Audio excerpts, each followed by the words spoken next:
be here. Очень замечательно быть здесь.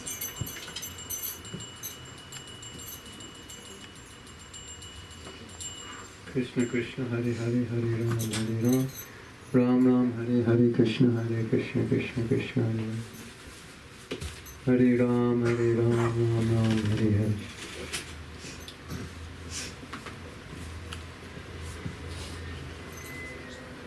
Замечательно быть здесь. So tonight, I would like to ask you what you want me to speak about. И сегодня я хотел бы спросить у вас, о чем вы хотите, чтобы мы поговорили. Anything on your mind? Есть у вас какие-то мысли, что-то на уме? Some questions, some confusion? Возможно, вопросы или что-то, что сбивает вас с толку? Something you need clarity on? Нечто такое, что вы хотели бы прояснить? Something you want to know more about? Что-то такое, о чем вы хотели бы узнать побольше?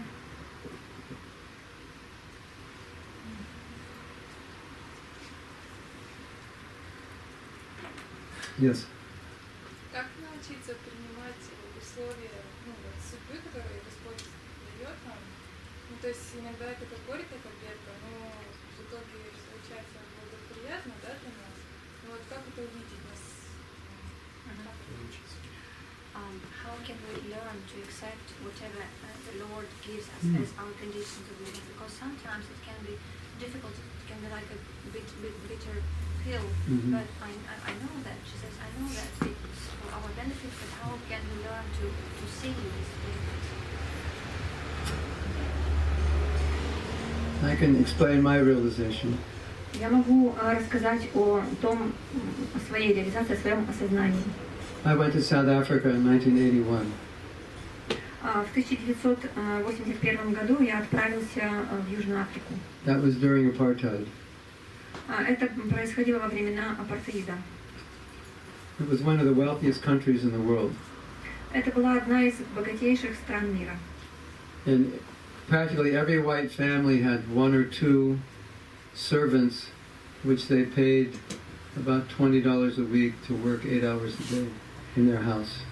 И практически у каждой белой семьи были слуги, которым они платили где-то $20 в неделю, и они у них работали в доме.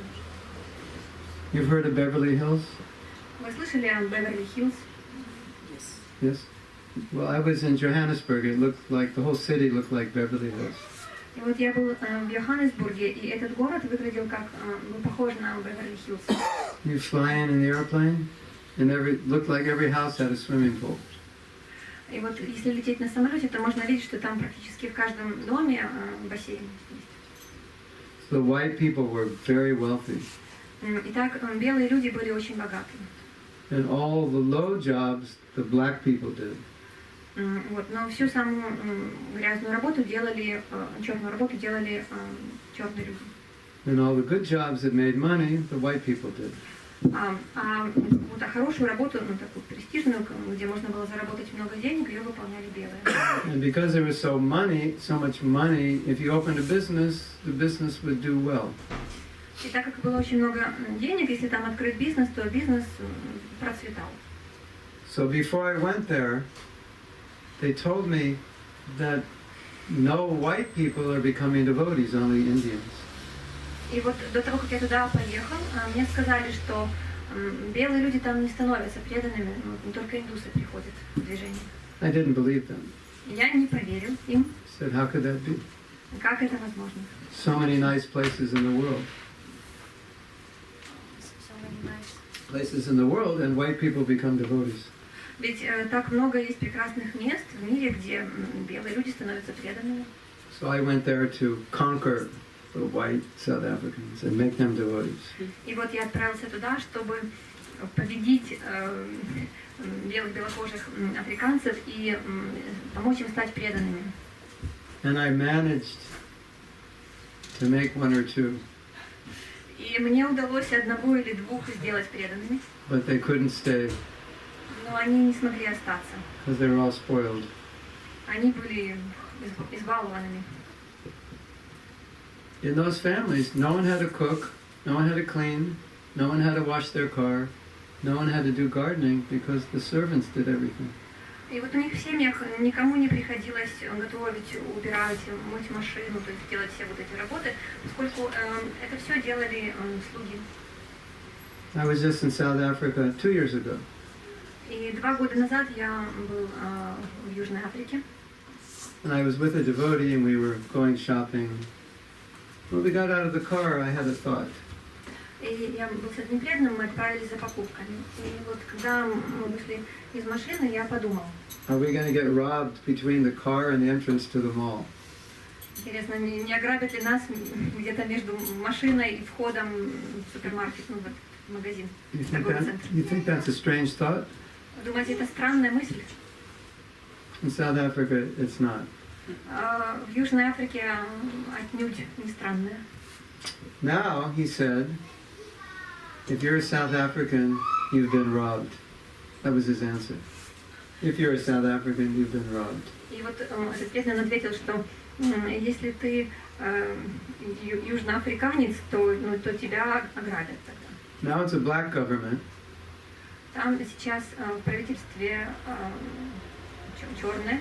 And they have a law that gives most of the jobs to the blacks, so now it's reversed, and the whites have a difficult time getting jobs. И вот сейчас там такие законы, что больше работы дают именно вот черным людям. Вот, то есть как бы полностью все поменялось на 180 градусов. Ситуация поменялась. When I was there, Когда я был там, 1 rand was worth more than $1. Their money is called a rand. It was worth more than $1. то там курс их валюты к доллару был такой, что там их деньги стоили больше, чем доллар. 1 rand equals $1.30. Один ранд, их валюта, название валюты, он стоил $1.30. Now I think it equals 9 cents. Now it's 9 cents. 1 rand equals 9 US cents. Сейчас 9 центов. So 8 times less. В 8 раз уменьшился курс. And the white people don't have as much money and as good a life as they used to have. И вот теперь у белых людей нет такого большого количества денег, как раньше, и у них не такая хорошая жизнь. And now, do you think the white people are becoming devotees? И как вы думаете, сейчас белые люди становятся преданными? Yes. Да. Does that answer your question? Это отвечает на ваш вопрос.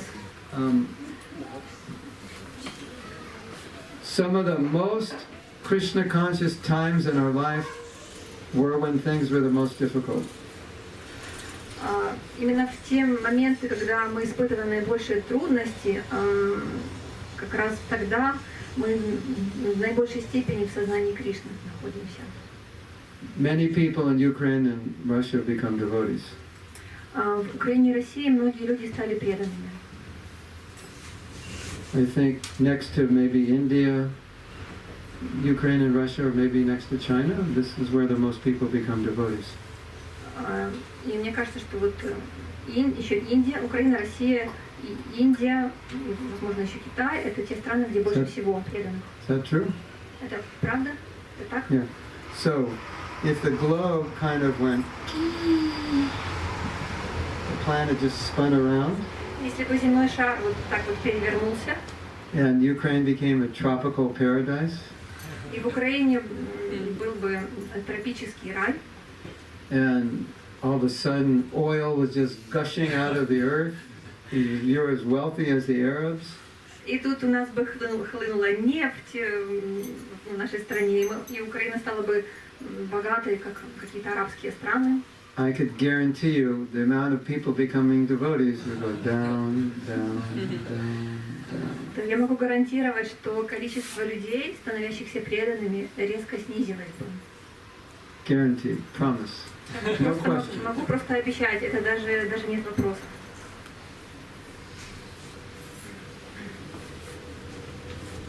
So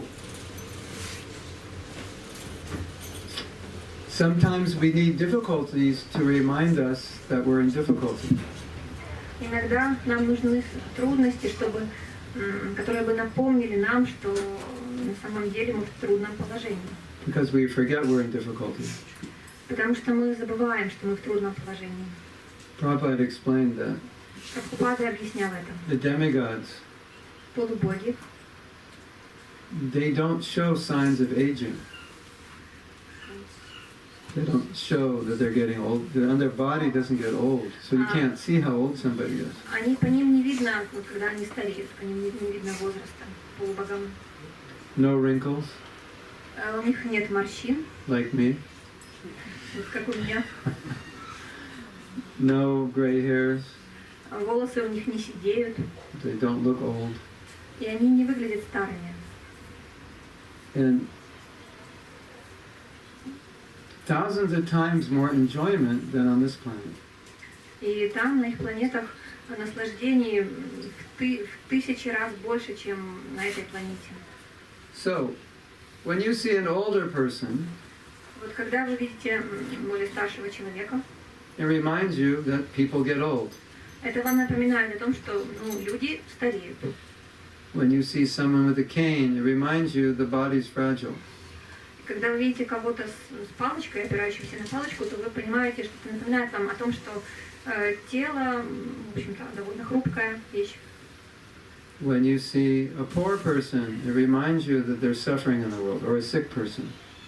И если вы видите больного человека или бедного, это напоминает вам о том, что в этом мире существуют страдания.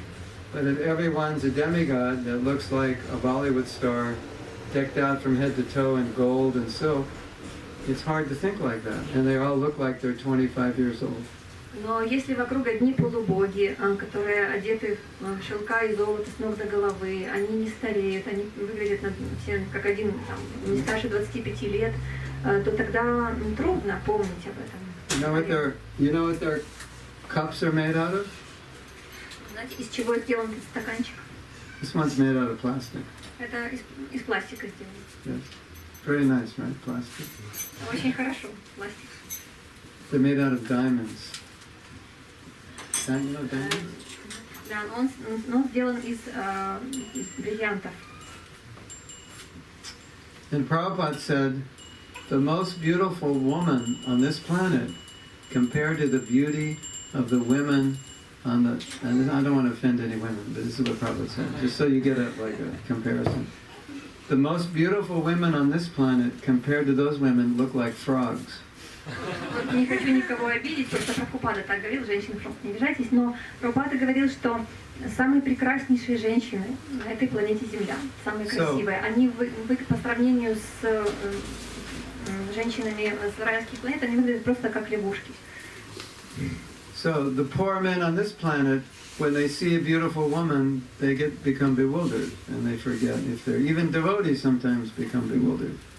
И вот мужчины на этой планете, когда видят красивую женщину, они просто сбиваются с толку, и они забывают обо всем. Даже преданные так иногда поступают. Could you imagine how difficult it would be to be a brahmachari if women were 1,000 times more beautiful?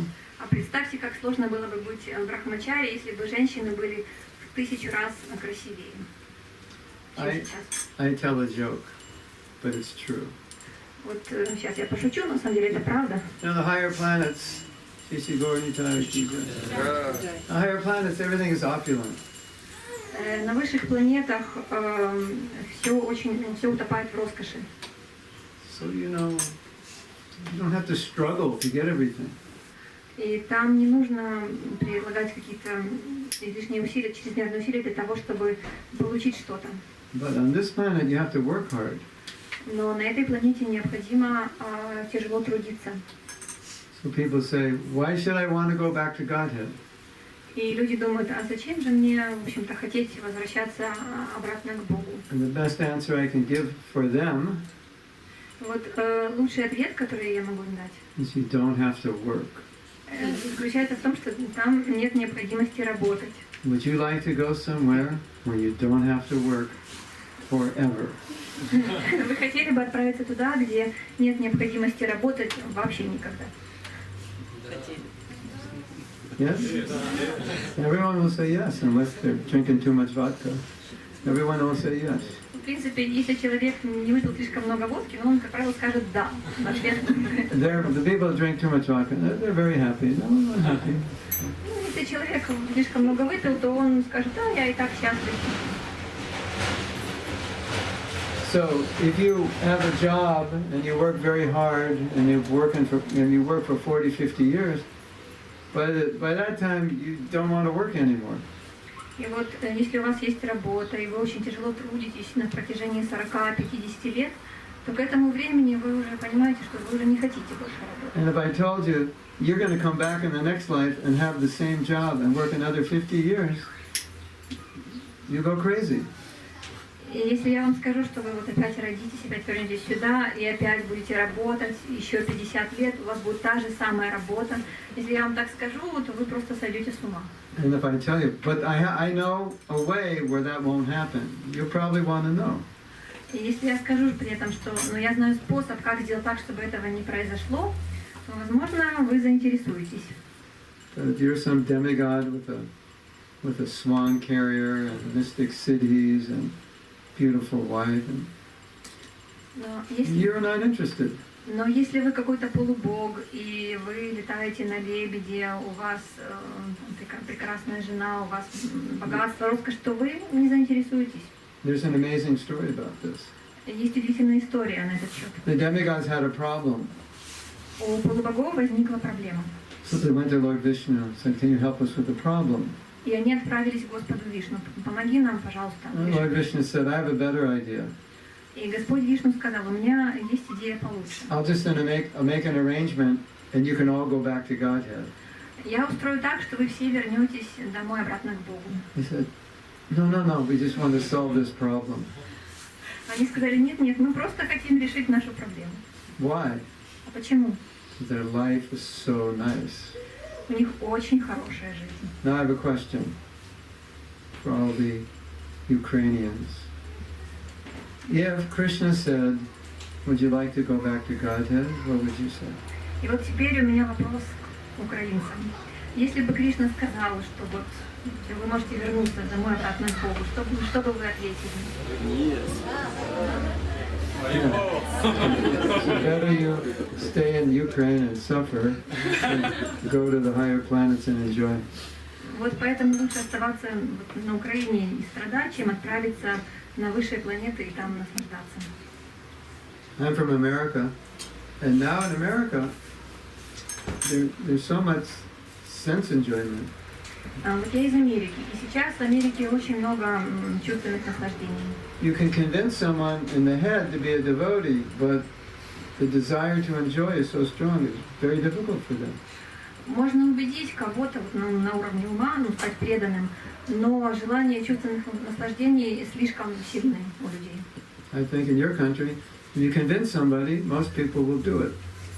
Я думаю, что в вашей стране, если вы человека убедите стать преданным, то большинство людей будут это делать, будут следовать.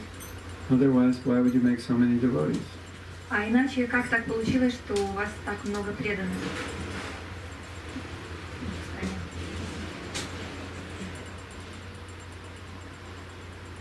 I was doing a little talk today to that camera. I was doing a lot of talking today to that camera. I was helping that camera become Krishna conscious. Я сегодня очень много говорил, вот как раз на эту самую камеру, на запись я, в общем, помогала этой камере стать сознающей Кришну. That camera is going back to Godhead, for sure. Камера теперь вернется обязательно домой, обратно к And I Богу. hope the camera lady goes with the camera back to Godhead also. И я надеюсь, что оператор видеокамеры также вернется к Господу. And I was telling the camera that Prabhupada said Krishna created this world so that everything in this world would help us go back to Godhead. Прабхупада говорит, что Кришна создал этот мир таким образом, чтобы все в нем помогало нам вернуться обратно к Господу. So that means if you see it in the right way, everything will help you. То есть это означает, что если вы смотрите на вещи правильным образом, то все вам будет помогать. So when something difficult happens, you just ask yourself, how is this helping me become Krishna conscious? И если вы сталкиваетесь с какими-то трудностями, просто спросите себя, как это помогает мне стать осознающим Кришну. Да? Да. Тогда. Хорошо. Fantastic. Okay. What else should we talk about? О чем мы еще поговорим? Вы могли бы рассказать немного о Шриле Прабхупаде? Сегодня, ну, как бы день основания ИСККОН, да, в Нью-Йорке. И вот хотелось бы услышать про, ну, несколько историй, может, про общение с Прабхупадой. Could you please tell a little bit about Srila Prabhupada? Who says that today is Oh, yeah. day when ISKCON was founded? Yes. Maybe some story about Yes. Prabhupada. Okay. Well, today is significant because it shows how Prabhupada was thinking. Да, это важно, потому что это показывает, как Прабхупада мыслил, то, о чем он думал. Because there were just a few devotees. Ведь было всего лишь несколько преданных тогда. Yeah, a little storefront smaller than this. И маленький магазинчик, помещение меньше этого. And he started the International Society. И они основали международные общества. How do you start an international society with one storefront? Как можно открыть международное общество, имея всего лишь один магазинчик? Prabhupada had a storefront and a one-bedroom apartment, total rent $250 a month, and he started the International Society. И вот у Прабхупады был этот магазинчик, и плюс еще у него была квартирка там с двумя спальнями. И, значит, аренда всего этого дела обходилась ему в $250 в месяц. И вот, имея такие активы, Прабхупада основал международное общество. That shows how Prabhupada was thinking. И это показывает, как Прабхупада мыслил. When he came to America, he wasn't just thinking of Americans, he was thinking of the whole world. Прибыв в Америку, Прабхупада думал не только об американцах, он думал обо всем мире. Although Prabhupada didn't know you, but he was also thinking of you. И хотя Прабхупада не знал нас всех, но также он думал и о нас. When you study Prabhupada's life, you see how intent he was on spreading Krishna consciousness. И если изучить жизнь Шрилы Прабхупады, то можно увидеть, насколько он, как сказать, серьезно относился к распространению сознания Кришны. That's because he was always thinking how I can make everyone in the world Krishna conscious. Это потому, что он всегда думал о том, как же я могу сделать каждого человека в мире осознающим Кришну. So starting an international society was a manifestation of his thinking. И поэтому вот то, что он основал это международное общество, это было манифестацией, проявлением его мыслей. When I became a devotee, which was 1969, Когда я стал преданным в 1969 году, at that time the mission was to open 108 temples around the world. в то время миссия была такова, что нужно было открыть 108 храмов по всему миру. So I'm not sure when Prabhupada revealed his desire to have 108 temples. Я не очень помню, когда именно Прабхупада открыл свое желание, открыл нам свое желание о том, что необходимо построить 108 храмов. But that's what he was working towards. Но это то, к чему он стремился, на чем он работал. And it happened. И это произошло. Did you know that? Вы знали об этом? Before Prabhupada left, there were 108 temples. До того, как Прабхупада ушел из этого мира, в ИСККОН уже было открыто 108 храмов. I found Back to Godhead magazine from the time period I joined, because I wanted to see how many temples there were. Я нашел один журнал «Обратно к Богу», который был издан еще до того, как я пришел в движение, но я хотел посмотреть, сколько храмов было открыто.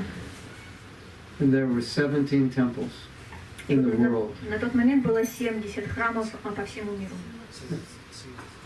17. 17.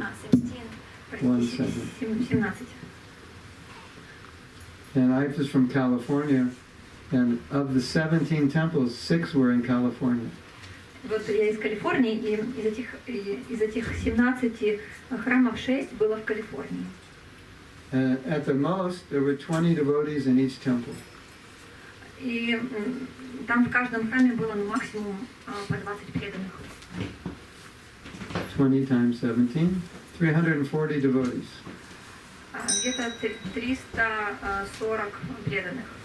17 temples, 340 devotees, 1969, end of 1969. Вот это была ситуация в конце 1969 года. 17 храмов, по 20 преданных в каждом храме, 340 преданных всего. 8 years later, 108 temples. 108. 8 years after, 108 temples and maybe 10,000 И devotees. вот через 8 лет уже существовало 108 храмов по всему миру. 10 тысяч преданных. So that was Prabhupada's vision. Таково было видение Прабхупады. That's all he thought, Это была его единственная мысль. and it happened. И это произошло. Isn't that amazing? Удивительно.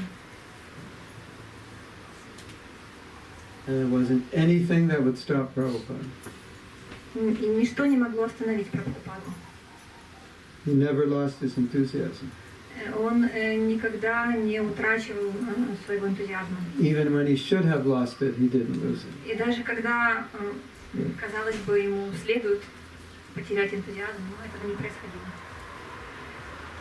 Because Prabhupada knew you were all going to come, and he had to push on so that you could have facility. Потому что Прабхупада знал, что вы придете. Но также он знал, что ему необходимо для этого все подготовить, чтобы у вас были все возможности. Because he could see that. Он мог это видеть. And it was all divinely arranged by Krishna. И все это божественным образом было организовано. Кришна все это организовал. There was a hippie movement in America. В Америке существовало движение хиппи. Never before in the history of the universe were there hippies until 1965. И до 1965 года никогда вообще в истории мира не было такого движения. Нигде и никогда. And 1965 is the year the hippie movement started, is the year Prabhupada came to America. And the hippie movement started in America. In 2 places, and those are the first 2 places Prabhupada went. Вот как раз в 1965 году это движение хиппи было основано, и это именно тот год, когда Прабхупада приехал в Америку. И он приехал как раз конкретно в те 2 места, где это движение было распространено. Who arranged that? Кто это устроил? Все. You know what a hippie is? Вы знаете, что означает хиппи? If you're a hippie, and we convince you that Bhagavad Gita is true, then you move in the temple. That's a hippie. Если вы хиппи, и мы вас убедим в том, что в Бхагавад-гите написана правда, то вы сразу переезжаете в храм. Вот такие были хиппи. All your possessions are in your backpack. You're looking for truth. You have no place to live. We convince you this is true. You stay. Хиппи — это такие люди, все имущество которых вмещалось просто в рюкзачок, который у них был за плечами. Они искали правды, и, собственно, им негде было жить. Поэтому, если их убедить в том, что Бхагавад-гита там написана правда, то они просто переезжали сразу жить в храм. Hippie means you're trying to get high. Хиппи означает, что они пытаются возвыситься. So, just like if you tell a hippie, try this drug, it'll get you high, new drug, it'll get you high. Try this chanting, it'll get you high. So they all try the chanting. Вот. Если хиппи, они им говорят, вот принимай такой-то наркотик, и ты там возвысишься. Он это делал. Если ему сказать, что вот повторяй Хари Кришна, воспевай, и так ты возвысишься, он начинал воспевать. If Prabhupada came 1 year earlier, если бы Прабхупад приехал на 1 год раньше, practically nothing would have happened. То практически ничего бы не произошло. 1 year. he came the exact year the hippie movement just spread open. Who arranged that? То есть 1 год, да, всего лишь. Но Прабхупад приехал конкретно именно в тот самый год, когда движение хиппи очень широко распространялось. И кто же это устроил?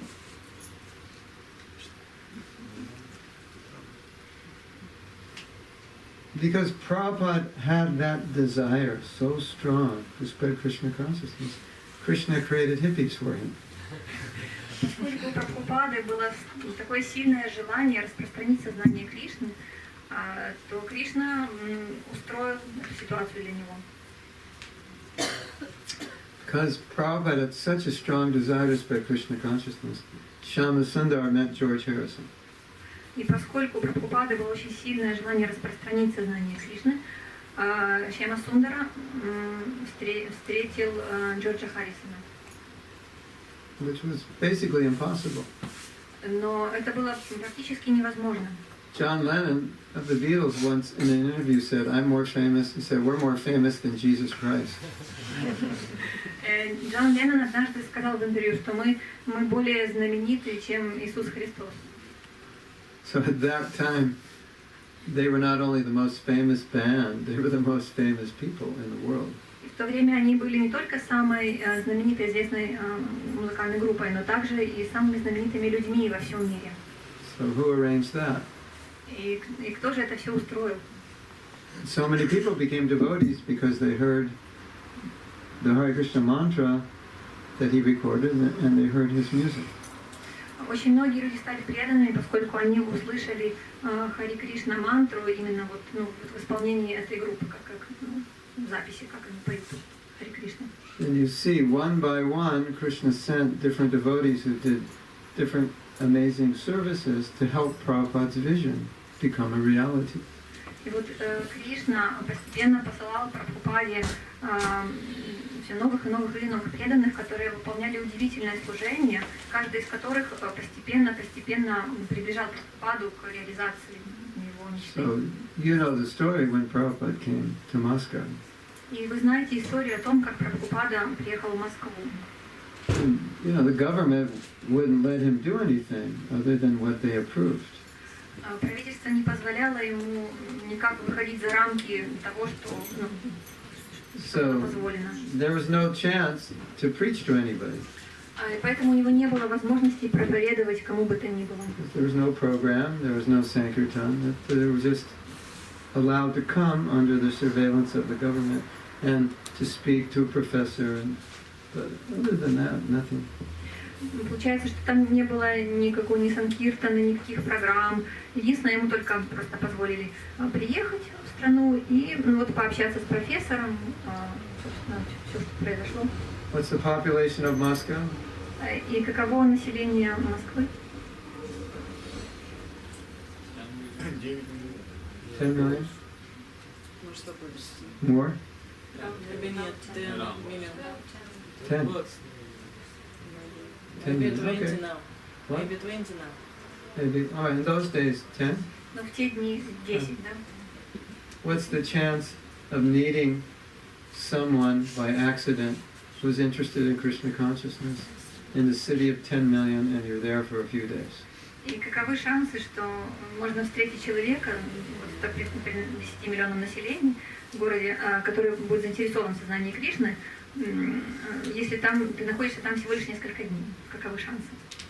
And the person happens to not only be interested, but able and willing and desiring to spread it after he hears 1 or 2 hours of the philosophy. What's the chance of that happening?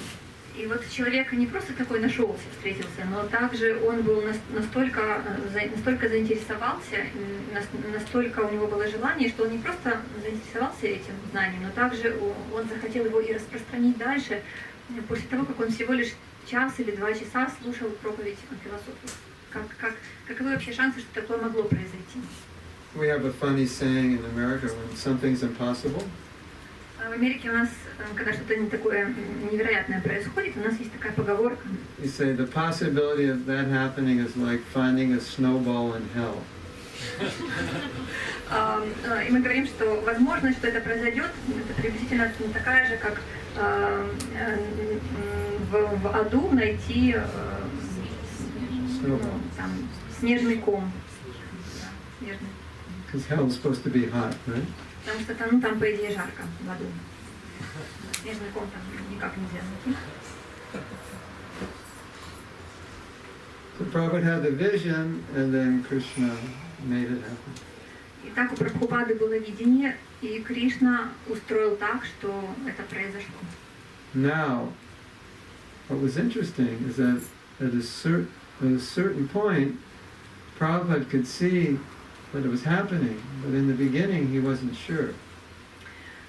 И вот на определенном этапе Прабхупад уже мог видеть, что происходит, что будет происходить. Но вначале он был не уверен. And at a certain point when he saw it was happening, then he started to say, this is Lord Chaitanya's prediction, it's going to happen. And like he kind of realized, I think he realized that it was like, he was just a vehicle and he was the one who was going to make it happen because it was happening. It had never happened before. Вот Прабхупад, когда уже стало происходить, он сказал, что это все сбылось по предсказанию Господа Чайтаньи. Вот. И он, ну, такого раньше никогда не было, поэтому просто только по милости Господа так могло произойти.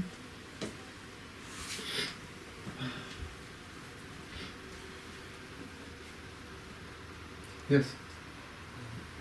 В соответствии с тем, что сегодня сказано, у Кришны есть план, у Кришны есть план распространения сознания Кришны, но в то же время у преданного есть план распространения Кришны. Вот преданный должен понять, чего хочет Кришна, или строить собственный план распространения Кришны, и Кришна ему будет помогать.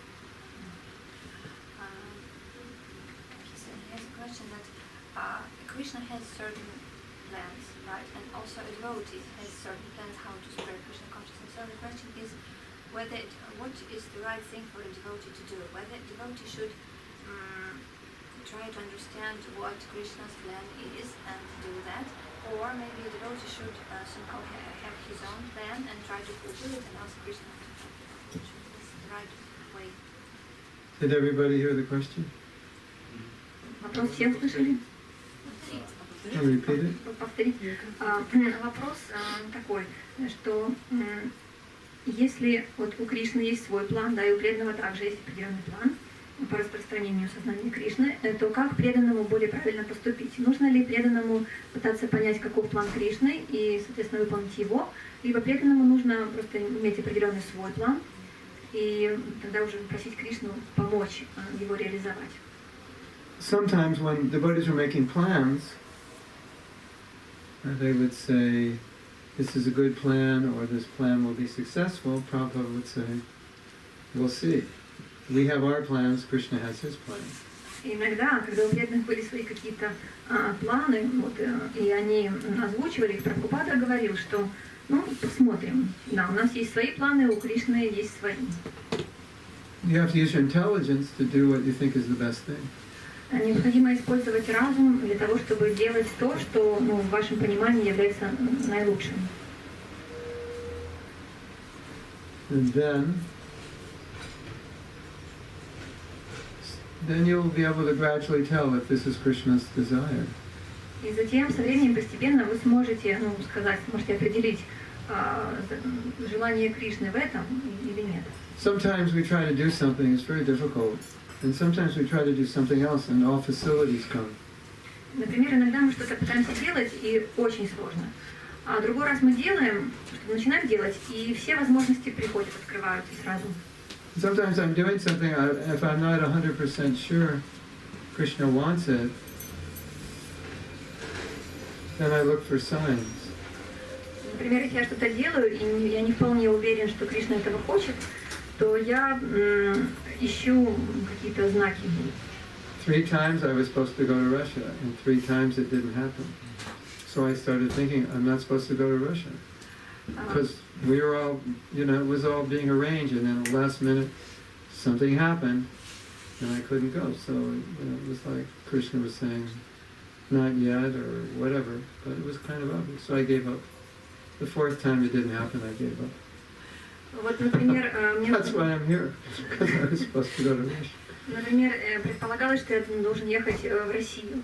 И вот 3 раза я пытался туда выехать, и каждый раз что-то вот не получалось. То есть уже все было подготовлено. И тут раз в последний момент что-то срывается. И так вот было 1 раз, 2, 3. И когда это в 3-й раз, я понял, что, видимо, Кришна хочет сказать, что не сейчас, пока это не нужно делать. Вот. Таким вот образом. Вот, поэтому я приехал сюда. And this week, I could have been so many other places. На этой неделе я мог бы быть в каких-то других местах, в одном из множества других мест. And Alexandra said, if you don't come, I will commit suicide. So I thought, okay, Krishna must want me to come. И Александр сказал, если вы не приедете, я просто покончу жизнь самоубийством. Понятно, это был план Кришны, надо приехать. So I had a strong feeling I should come here. И у меня было очень такое сильное чувство, ощущение, что мне необходимо сюда приехать. So we'll see if it was the right decision. Вот посмотрим, правильно ли это было решение. But I definitely couldn't get into Russia, so it's like, seems like Krishna arranged for me to come here. Но в действительности в Россию я не смог попасть, и похоже на то, что Кришна все устроил для того, чтобы я приехал сюда.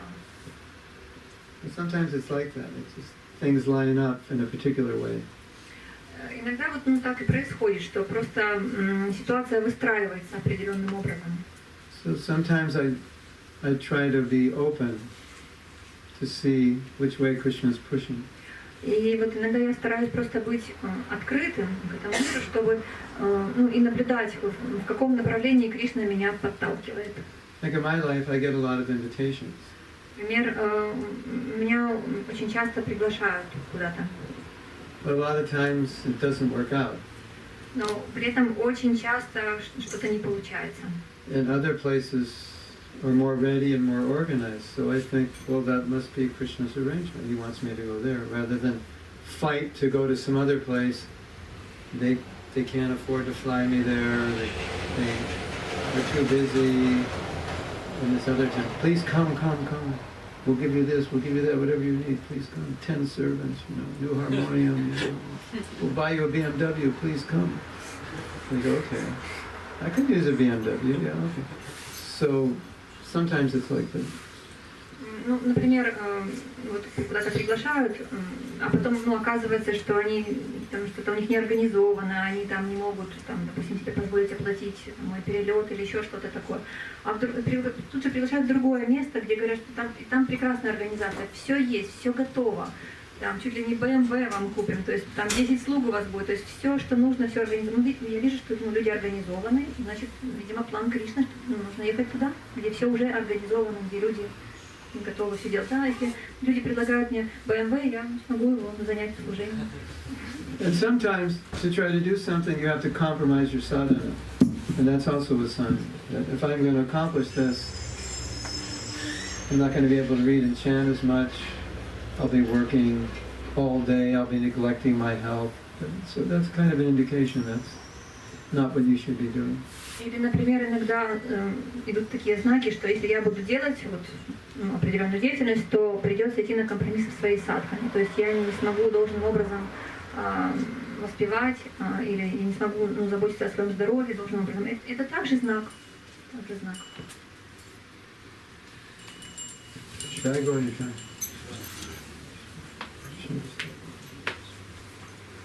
This is a difficult question to answer because it's different for every one of us. Это сложный вопрос, и поскольку для каждого в этом есть свои нюансы.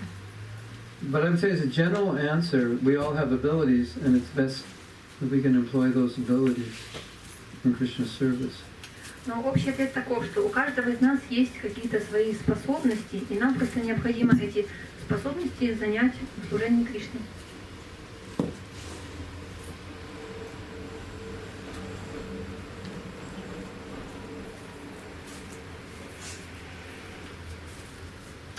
Sometimes you have to discuss with senior devotees because it's not clear what Krishna wants. И иногда необходимо обсудить со старшими преданными, если нам не ясно, чего же Кришна хочет.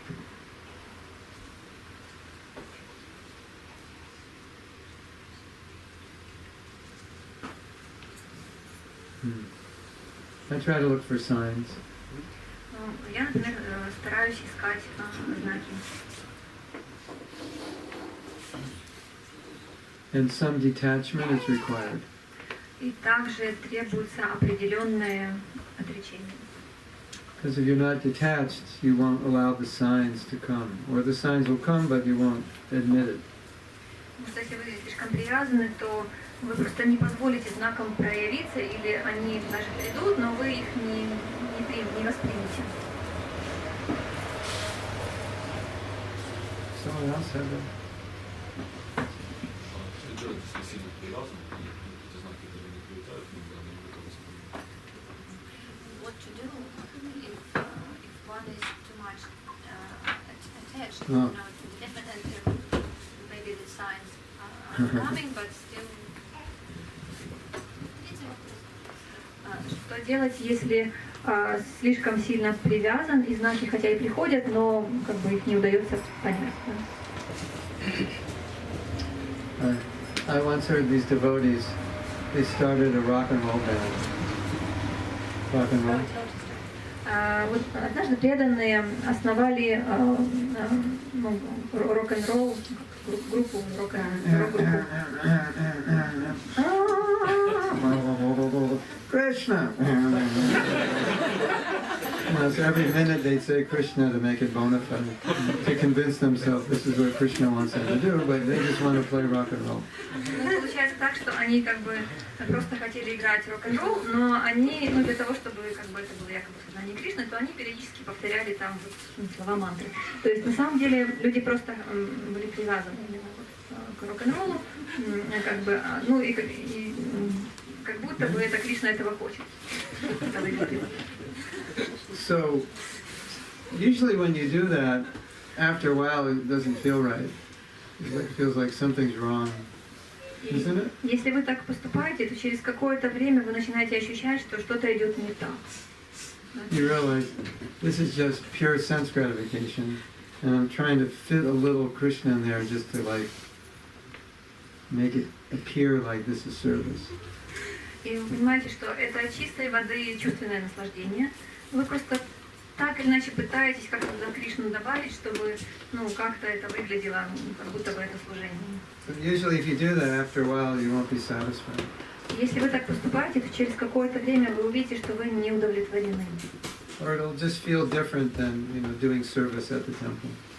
И это совершенно другие ощущения, чем когда вы совершаете служение в храме. And sometimes we're stubborn, so we have to do it and experience the result. И иногда мы бываем упрямы, и нам просто необходимо это сделать и столкнуться с результатом. But the principle is we shouldn't do anything unless it pleases Krishna. Принцип таков, что мы не должны делать ничего из того, что не удовлетворяет Кришну. То есть делать только то, что Okay, I'll удовлетворяет tell Кришну. you my story. Скажу свою историю. I like music. Мне нравится музыка. Yeah, that's what I did before I was a devotee. Это то, чем я занимался перед тем, как стать преданным. So, 20 years ago I started buying recording equipment, and over the years I put up a recording studio. 20 лет назад я начал покупать оборудование для звукозаписи, и потом в какой-то момент открыл свою студию. Not like a college student recording studio, which is just a computer on his desk, but an actual studio, with lots of microphones and lots of keyboards. Такую нормальную большую студию, не просто там компьютер на столе, который стоит, а именно там студию со всем необходимым оборудованием, с микрофонами, со всем необходимым. That was a good studio. Это была хорошая Pretty студия. good.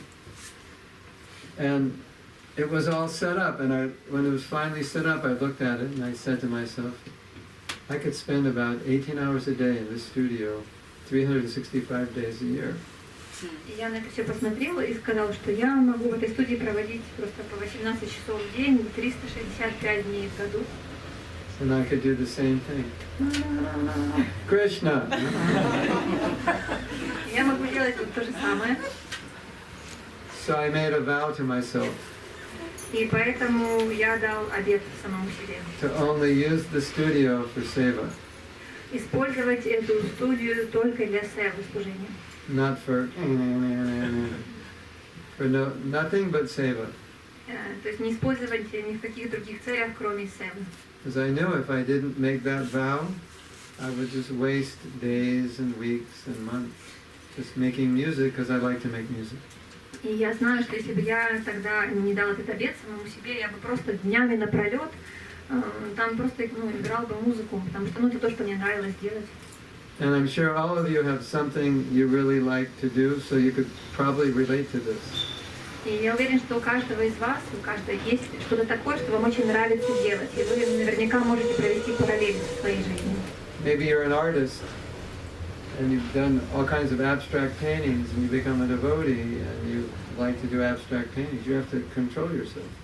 Возможно, вы художник или художница, и вам нравится рисовать какую-то абстракцию, да, и вам, как преданные, вы себя должны контролировать в этом. Because Krishna conscious abstracts, I don't think are bona fide. Generally, I haven't seen Prabhupada authorize it. Потому что касается, наверное, абстрактного искусства, да, то сознание Кришны, оно, похоже, не вполне авторитетным считается. По крайней мере, Шрила Прабхупада, я не слышала, что Шрила Прабхупада что-то об этом говорил, об абстрактной живописи. So the principle is, will this satisfy Krishna in some way? То есть принцип таков, что мы должны хотеть удовлетворить Кришну так или иначе. Or am I just doing it for myself and pretending it's for Krishna? Делаю ли я это просто для себя и пытаюсь притвориться, что это для Кришны? That makes sense? Это имеет смысл? That help you at all? Это вам поможет?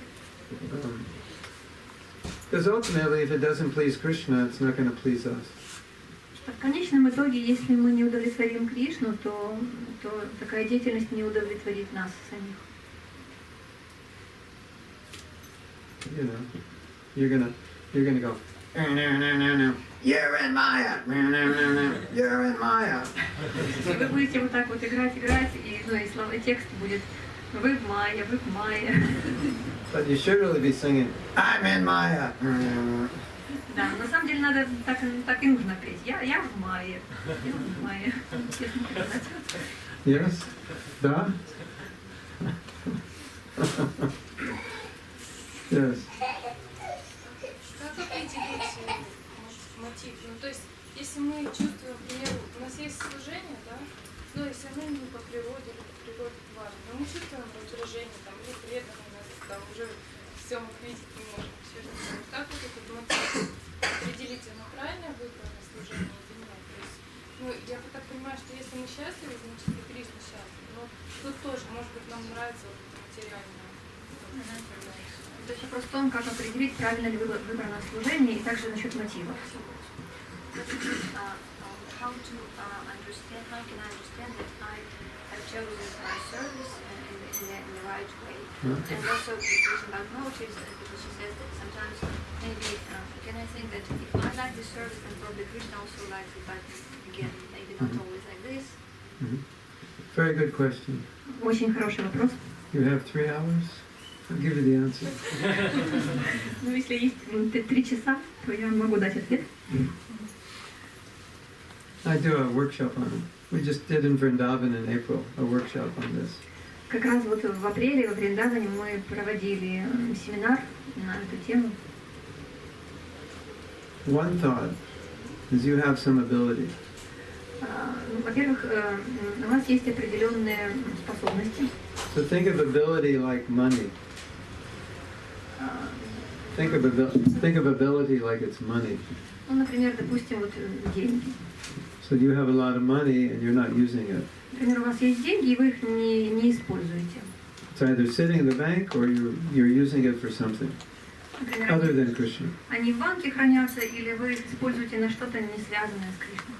So your talent is like that. И также и ваши таланты. It's a resource. Это ресурсы. So if you don't use it in the name of surrender, then it's like having money and not using it in the name of surrender. Well, I'm not giving my money because they want me to wash the pots. Doesn't make sense. То тогда получается, что если вы не используете свои таланты в сознании Кришны, ради предания себя Господу, то это как все равно, как вот иметь деньги и не использовать их в сознании Кришны. Какой тогда смысл в этом? If you're living in a temple, you have to do what they ask you. То есть, если вы живете в храме, то нужно делать все то, что попросят. And a good leader will see your talent and engage you. И хороший лидер увидит ваши таланты и займет вас в соответствии. But especially when you're an older devotee or living outside and nobody's telling you exactly what to do, you want to consider how you can best serve. Но если же преданные живут вне храма, и никто не говорит им, как им себя применить, то, похоже, нужно как-то самому подумать, чем я могу заняться. And some of us have such a strong tendency, such a strong nature for a particular service, that if we don't do it, we'll go crazy. И у нас часто бывает так, что у каждого из нас есть какая-то тенденция, склонность к определенному виду служению. До такой степени, что если мы не занимаемся этой деятельностью, то мы просто сходим с ума. Like Nishinga here. Take away the mridanga, he'll go crazy. He'll be hitting the walls. He'll be playing the walls and you can't stop him. Right? Например, вот прабху, если у него там забрать мридангу, не позволить ему играть на мриданге, то просто будет очень несчастным. Tie up his hands, tape up his mouth, no mridanga, no singing. He'll go crazy. He'll become a madman. То есть, если запретить ему петь и играть на мриданге, то просто он с ума сойдет. Let him do kirtan, he's happy. А если же вы позволите ему проводить киртан, он будет счастлив. But sometimes Иногда we might have good sadhana, but we're not happy because we're not doing something according to our nature. у нас может быть хорошая садхана, но мы несчастны, поскольку мы не заняты по своей природе. You tell Christina, no more photography, no more video. She'll join the same mental hospital that Nisringa went to. Если, например, сказать этой же Кристине, видеооператору, что вот все, теперь ты не должна заниматься фотосъемкой, видеосъемкой, и что с ней произойдет? Она попадет в тот же самый как бы дом для умалишенных. We saw this with Jive Thakuraj. The doctor said, don't travel. And like when he first had the stroke. And then he heard there was a big festival program and he was invited. And I think he gave a lecture lying down on a bed. Например, Джапат Камахараш. Ему сказали, когда у него был этот удар, с ним произошел, доктор сказал ему, нельзя путешествовать. Но потом, когда была программа, то он просто, он все равно лекцию давал, он ее лежа давал, но лекцию он давал все равно. So if you have a nature and it's very strong, see how you can use it in Christian service, because often if you don't, you'll end up doing it anyway. Поэтому, если у вас есть определенные по природе способности, очень сильные, то просто постарайтесь их занять в служении Кришне. Если вы этого не сделаете, вы все равно будете этой деятельностью так или иначе заниматься, в другом направлении. Yes? Yes. Я еще имеется вопрос такой, что мы иногда занимаемся служением, служение вроде бы классно, мы внешне делаем хорошо, но мы внутренне не удовлетворены. Это говорит о чем? Потому что мотив неправильный, то есть в чем причина? Sometimes we have a service and we externally do it very nicely, in a very good way, but internally we are not satisfied. So the question is why? It's not your nature. Значит, это не ваша природа. Generally, or you just don't like the temple. You don't like the temple president, so you don't want to serve there. Или вам просто не нравится президент храма, вы не хотите. Generally, it's your nature. It's not. Or it could be you don't mind the service, but you have something different by nature, or something more important or bigger in your mind, and so doing the service is not fulfilling your. It's just not fulfilling your need. Как правило, вопрос в том, что да, вы не против, допустим, этого конкретного служения, да, но вы делаете, вы не удовлетворены, значит, что просто ваша природа в чем-то другом. И поскольку природа не задействована, то вы не удовлетворены. Or you might just be looking at it in the wrong way. Либо же вы смотрите на это служение неправильным образом. And Или so, может быть слишком много служения? Или слишком много Or служения? maybe too much service. possible. Да, возможно. Or you may be doing it to get some prestige. Либо, может быть, вы его совершаете для обретения престижа. Or some wrong motive. Some wrong motive. Ну, возможно, какой-то неправильный мотив.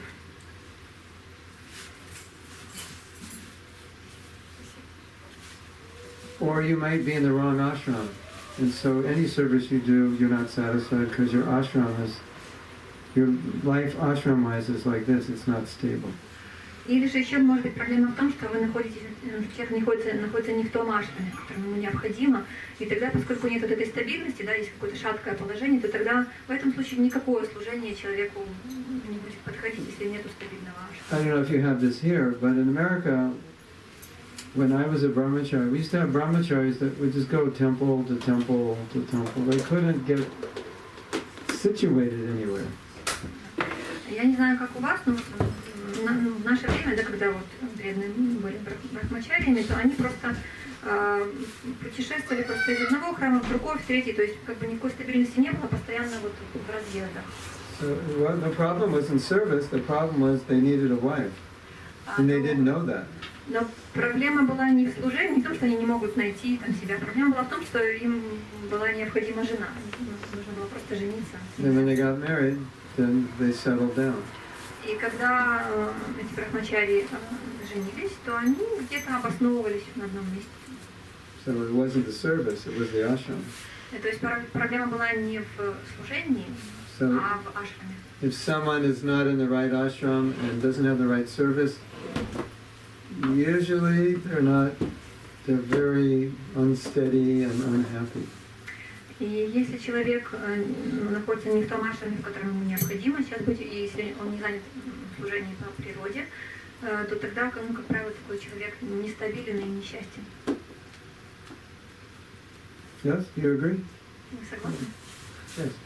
Есть знаменитая аналогия, что отрешенность и другие качества приходят подобно тому, как человек ест, приходит насыщение и уходит голод.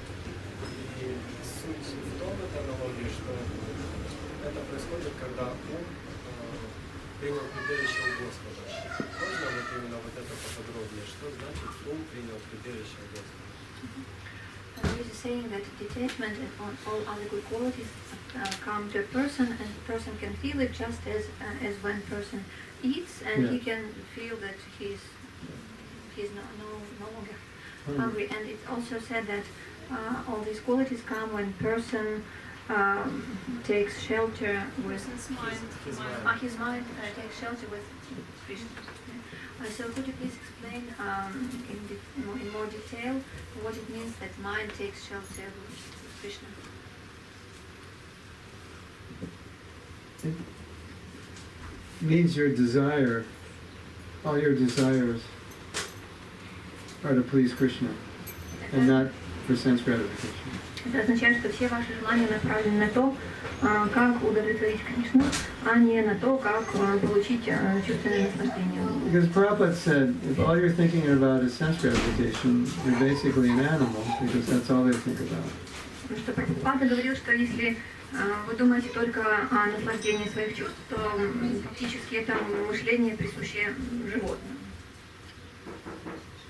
And Prabhupada said, Jamil, when he went off with the prostitute, he developed all bad qualities because his life became just about sense gratification.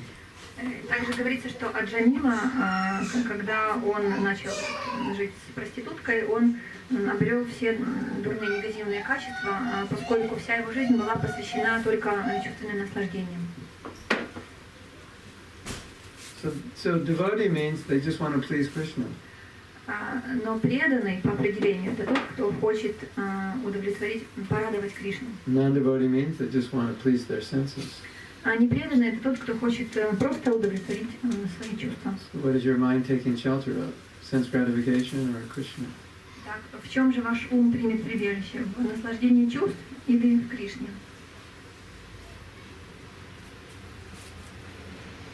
That's why Prabhupada said non-devotees don't have good qualities, because they're taking shelter. They're just, they have good qualities, but the foundation of everything is sense gratification, how I will be happy.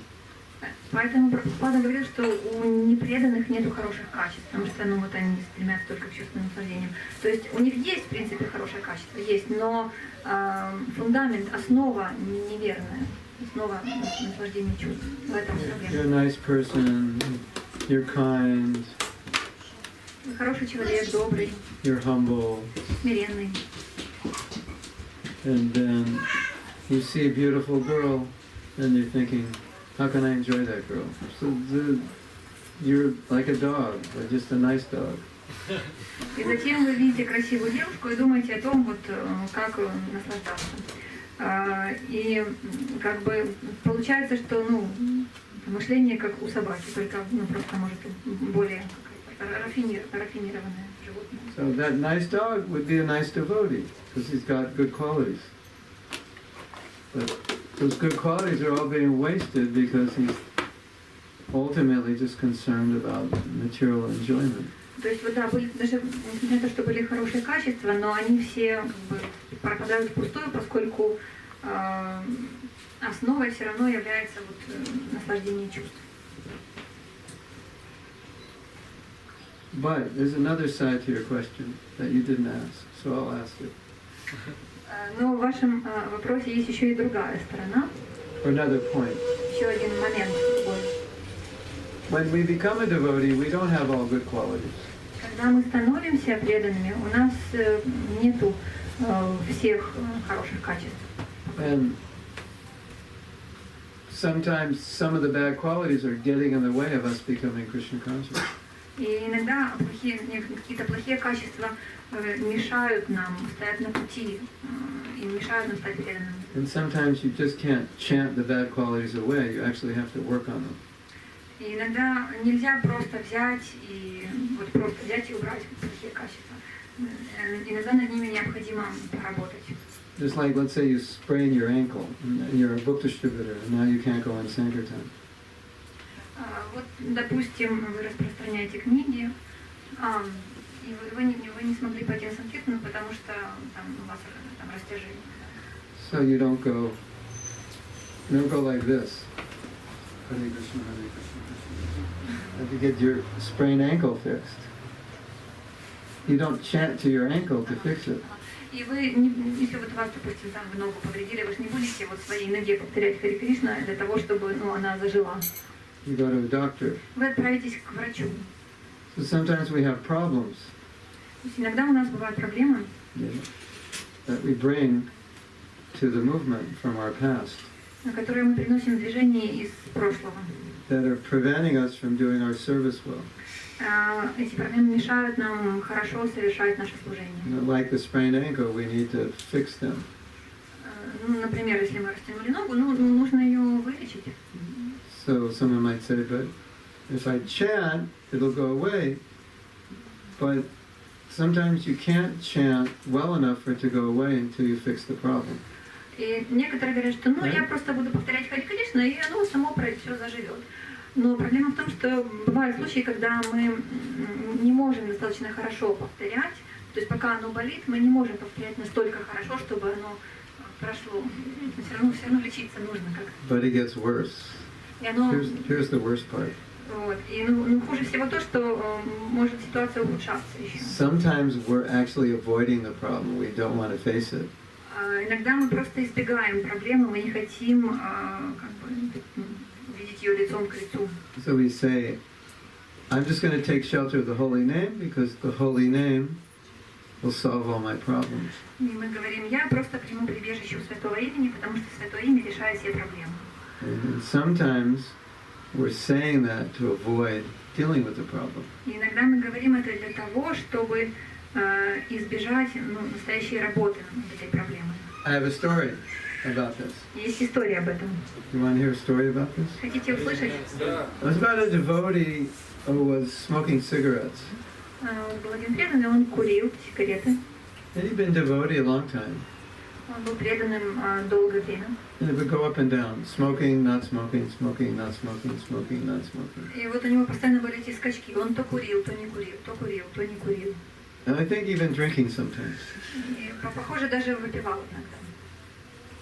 So when he was on the upswing, he came to me and said, I'm smoking now, but I don't always smoke, and this has been going on for 20 years, what should I do? И вот как-то, когда он был в таком довольно высоком сознании, он пришел ко мне и сказал об этом, что вот у меня такая проблема, что я курю периодически, и вот это 20 лет уже продолжается, и как это все остановить. I'm pretty sure he was drinking also, so it's pretty serious. Я уверен, что он также и пил, то есть там довольно была серьезная ситуация. I said, you should get some professional help, because it's not going away. И я ему сказала, что тебе необходима профессиональная помощь, поскольку оно само не проходит. He got really upset. И он очень расстроился. He said, I'm just gonna take shelter of Krishna, nothing else.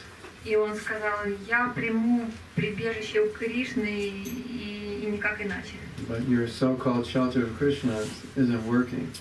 Но твое так называемое прибежище у Кришны не работает. And the problem is causing you to go further away from Krishna. И эта проблема приводит к тому, что ты еще дальше, больше отдаляешься от Кришны. Now, we have another problem. И теперь есть еще одна проблема. One of the biggest challenges in the Hare Krishna, for Hare Krishna devotees, especially men who are young, is to be celibate, as brahmacharis or in marriage. И вот одна из наиболее сложных задач для мужчин в сознании Кришны, особенно молодых, это сохранять целибат. And it's true, if you're just Krishna conscious, you can do it.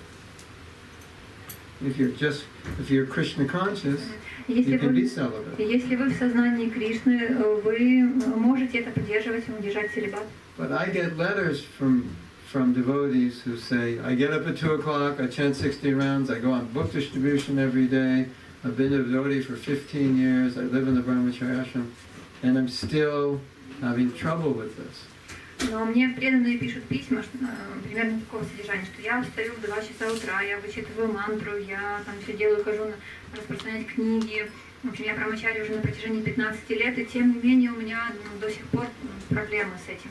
And we put them on programs to deal with this, and they got over it. Вот. И мы проводим с ними программы, да, которые помогают решить, и действительно, и они это преодолевают, эту проблему. So the answer is, do what you have to do to become Krishna conscious.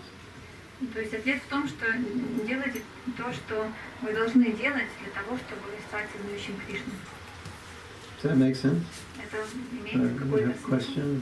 Отвечает на вопрос. It's misunderstood. This point is often misunderstood. Этот момент очень часто люди неправильно понимают. I just chant Hare Krishna, I don't have to do anything else. Я просто повторяю Харе Кришна, и мне нет необходимости делать что-либо еще. That would be like saying, I'm having problems with my marriage, so you come to me, and I say, just chant more rounds. Это как все равно, что, например, у вас, допустим, проблемы в браке, в семье, и вы приходите ко мне с этой проблемой, я вам говорю, просто повторяйте больше кругов. Well, the problem with your marriage could be that you're not communicating with your wife. Но проблема в семье может быть продиктована тем, что вы не общаетесь со своей женой.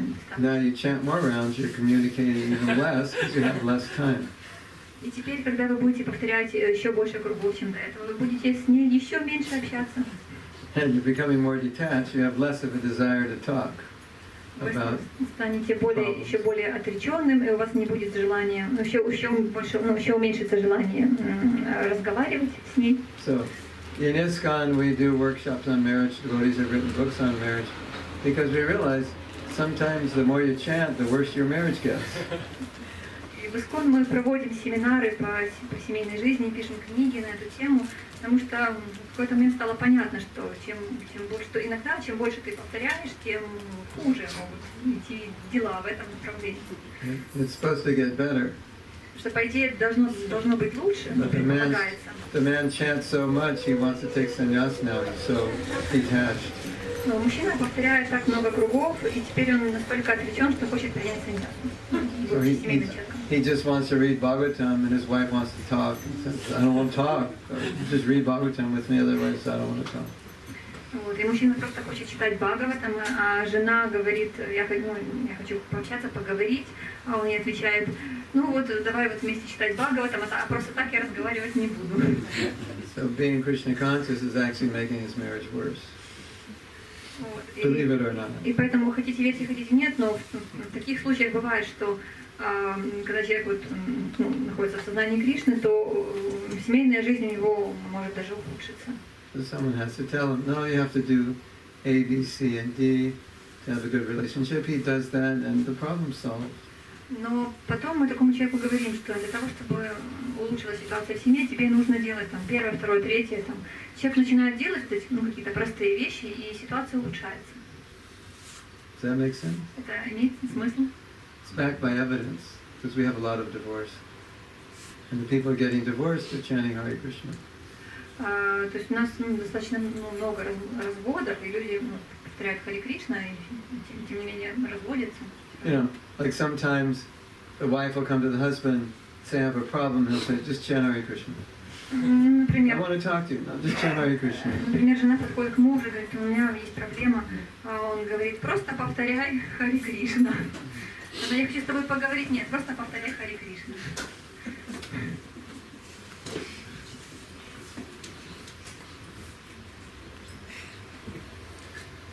You're all laughing because you all must do that.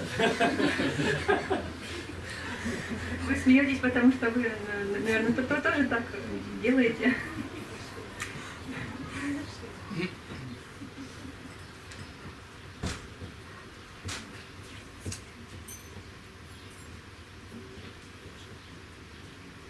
Yes. Скажите, я однажды в лекции услышала о том, что отношения выше, чем правила предписания. И как тут понять эту грань, когда действительно нужно вести себя так, даже если это нарушает какие-то правила, но отношения будут укрепляться. Once I heard in a lecture that the relations must be given high priority than rules and regulations. So the question is how to find the balance, how to realize where we really should neglect the rules for the sake of relations, and where we should. You talk about husband and wife, or woman and В woman? целом, в обществе преданных. In general, in the society of devotees. In general. It'll be different if you're married. Ну, если вы замужем, это может быть другой какой-то ответ. Because that's a... Можно тогда можно тогда И то, и то. Then maybe both Yeah. family and society. Yeah. Marriage, you're like committed to make it work. And you made a commitment to make the relationship work. Что касается вот семейной жизни, то там вы даете обязательства, берете обязательства на себя в том, чтобы эти отношения работали, чтобы они развивались. Whereas we don't have generally official commitments amongst other devotees. So if there's a problem, and I would have to compromise my sadhana or my principles to solve the problem, probably I wouldn't, because that relationship is not as important as husband and wife. То есть с другими преданными, да, вот помимо своего мужа или жены, у нас нету таких, скажем, договоренностей, да, что мы вот должны над этими отношениями работать, их поддерживать в любом случае. Поэтому если там возникает какая-то ситуация, что там нам нужно идти на компромисс со своей садханой, еще что-то, то там мы не обязаны эти отношения поддерживать, да, просто в обществе. Like your friend may say, let's go to the movies. Например, вам подруга говорит, давай пойдем в кино. You say, no, I don't go to the movies. Вы говорите, да, нет, я не хожу в кино. Or the movie's too late at night. It'll be bad for my japa in the morning. Ну или, например, кино слишком поздно вечером, и это будет плохо для моей джапы, для раннего подъема. But if your husband says, let's go to the movies, sometimes you might have to do it because if it's really important for him, just to keep the relationship stable, especially if you have kids. Но если ваш муж говорит вам, давай пойдем в кино, то вам, скорее всего, нужно будет это сделать. Для чего? Для сохранения отношений, сохранения стабильности, особенно если есть дети, вот, да, ради семьи. Something like that. Ну, вот как-то так. In general, you don't want to compromise. Но в целом обычно не нужно идти на компромиссы. Sometimes to keep the husband-wife relationship together, we have to make adjustments. Но что касается отношений между мужем и женой, то там иногда необходимо как-то приспосабливаться. Like sometimes, I don't know if you do this here, sometimes in America, devotees have Christmas trees because it's for their kids. Например, в Америке иногда преданные, они вот наряжают новогоднюю елку, вот рождественскую елку, ну, потому что для детей праздник. Then you have a problem if every devotee family has a Christmas tree and you don't, and your daughter or son knows that they all have it, then you're in trouble. И потом начинается проблема, да, например, если у всех преданных там они все ставят эту елку у себя дома, а вот вы не ставите, и дети вот об этом узнают, ну, начинается. So that day, instead of worshiping Tulsi, you worship the Christmas tree. И тогда вместо того, чтобы поклоняться Туласи, люди начинают поклоняться новогодней елке. Your kids are happy, your husband's happy, and it was only one day, and so you do it. Но в принципе, что муж счастлив, дети счастливы, это всего лишь один день, ну, в принципе, это можно сделать. Is that okay? Хорошо? Хорошо.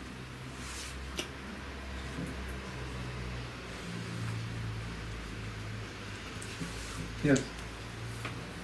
Каков должен быть баланс между саданой и служением, поскольку для того, чтобы даже поддерживать то, что есть, но необходимо совершить очень много служений для того, чтобы распространять дальше. Вот. И если выполнять то, что необходимо на самом деле, то садана то есть какой должен быть баланс. И даже, может быть, не делать то, что необходимо делать, очень важно делать, но если садана есть. What must be the balance between sadhana and practical service? He asks because he can see that a lot of things must be done in order just to keep things as they are. To say nothing about to spread Krishna consciousness further, just to keep things as they are, it takes a lot of effort. So what should be done?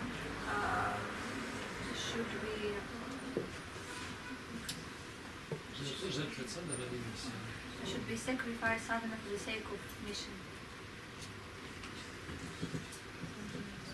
In the early days of the movement, does everyone want to repeat the question? Вопрос повторить? Да, да. Повторить? Значит, вопрос в том, как найти правильный баланс между саданой и практическим служением. И должны ли мы жертвовать своей садханой ради миссии, с учетом того, что есть очень много задач в практическом служении, которые необходимо выполнять, чтобы просто поддерживать все на том месте, как оно сейчас. Не говоря уже о том, чтобы расширять миссию. In the early days of the movement, some temple presidents were telling the devotees in the temple that if you're very busy, you don't have to chant 16 rounds. В ранние годы искон некоторые президенты храмов говорили преданным храмам, что если вы очень сильно заняты в служении, практическом служении в храме, то вам нет необходимости читать свои ежедневные 16 кругов. Then Prabhupada came to one of those temples, Прабхупад приехал в один из таких храмов, and when he arrived, he said, "Who's not chanting their rounds?" и прибыв туда, он спросил, кто не читает свои круги. One devotee said, "I'm not Prabhupada." И один один преданный поднял руку и сказал, я не читаю Прабхупада. Why are you not chanting your rounds? Почему ты их не повторяешь? I'm so busy, I only sleep 4 hours a night. Я так занят, что сплю всего лишь по 4 часа в сутки. Sleep 2 hours, finish your rounds. Прабхупада сказал, спи по 2 часа, но ты должен заканчивать свои круги. You know this philosophy? you don't have any food, and you need food, so you need food next week, so you put the seeds in the soil and hope they grow in a week. Doesn't work. Вот как, например, есть такая философия, что вам нужно что-то покушать, и вы сажаете семечко в землю и надеетесь, что через неделю оно вырастет, у вас будет еда. So the answer to your question is, if you don't have a balanced life, you won't have the Shakti to spread Krishna consciousness. Но если нет баланса, нет сбалансированной жизни, то тогда не будет шакти распространения для того, чтобы распространять сознание Кришны. I was president in the country of Mauritius, which is near South Africa. Я был президентом храма на острове Маврикий. And I came back after 1992, 2002. I came back after 20 years. 20 years, yeah. 20 лет спустя я вернулся. And we did workshops and kirtans and so many things, and I met all the old devotees. Мы проводили семинары, киртаны, встретил старых преданных. And they were appreciating what I was offering them. И они очень оценили, когда я пригласил их на мероприятие. While they were appreciating, while they were telling me what they were appreciating, I began to realize that most everything I was teaching was from my own realization. It wasn't really book knowledge, it was my experience. И потом, когда вот меня благодарили за мои семинары, я понял, что это происходит потому, что большинство знаний, которые я даю, это мои реализации, мое осознание, это не книжное знание. And then I realized the greatest thing we offer is our realization. Я тогда понял, что самое лучшее, что мы можем предложить, это наш духовный опыт, наше осознание. And realization comes from practice, sadhana. А вот осознание как раз приходит из практики, благодаря садхане. And if you don't have that, then you'll try to spread Krishna consciousness more materially, just by organizing. Если же этого нет, тогда вы будете пытаться распространять сознание Кришны более так материальными способами, просто путем менеджмента, And it's организации. really bad to do that if you're a leader, because you'll end up forcing everybody else to do the same thing.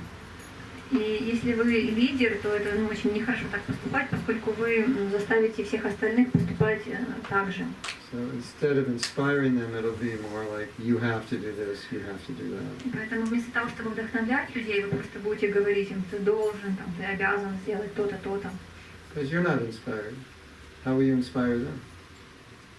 Потому что тогда вы их не вдохновляете. Как же вы их вдохновите? The second side of it is, you'll burn out. С другой стороны, вы таким образом выгораете. It's kind of like asking the question, saying, I have to run 20 miles a day. Is it okay if I just eat apples all day? I don't think so. I think you need to eat more than that. Это как, например, вы говорите, мне нужно пробежать 20 миль в день. Нормально ли, если я при этом буду съедать всего лишь одно яблочко в день? But if I just eat apples, I'll have more time to run. Просто вот, я буду меньше кушать, вот буду только одно яблочко кушать, и у меня тогда будет больше времени, сэкономлю время, да, и больше времени будет, чтобы That's пробежать. true, but one day you're going to collapse. Это, конечно, правда, но в один прекрасный день вы просто свалитесь. And we've seen many people running on apples in the Hare Krishna movement, and they all collapsed. Or they caught themselves before they collapsed, but they saw themselves collapsing. Вот. И мы видели таких людей в сознании Кришны, которые вот так вот пытались, что называется, на яблочках, на одних продержаться, вот. Но они либо падали, либо просто уже были очень близки к тому, что пасть, как-то прекращали это делать, вот уже. See, the point is, Prabhupada says Krishna consciousness spreads by Krishna Shakti. Прабхупад говорит, что сознание Кришны распространяется благодаря Шакти Кришны. So when we were young devotees, we thought, well, I don't have any Krishna Shakti, but I have material ability, so I'll just tap into my material ability. Когда мы являемся молодыми преданными, мы думаем, что у меня же есть мои способности, возможности, я могу просто вот при помощи своих способностей все это сделать, распространить. That only works temporarily.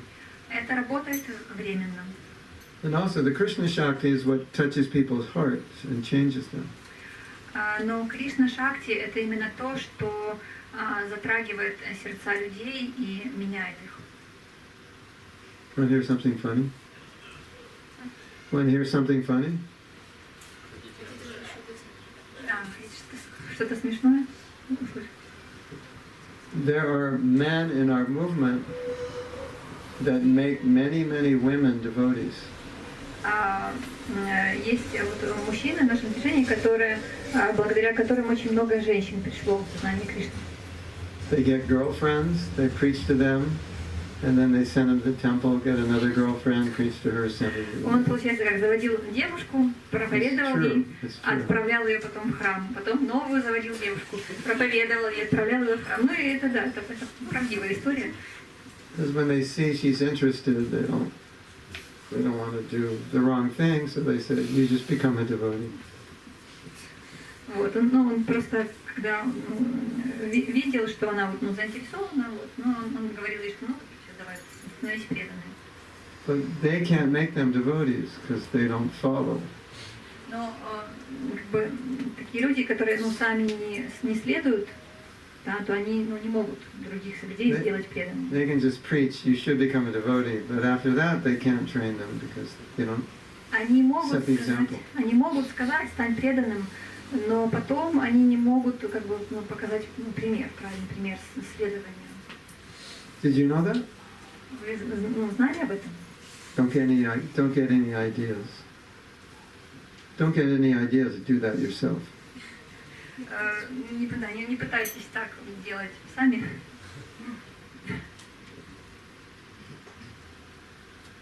Yes.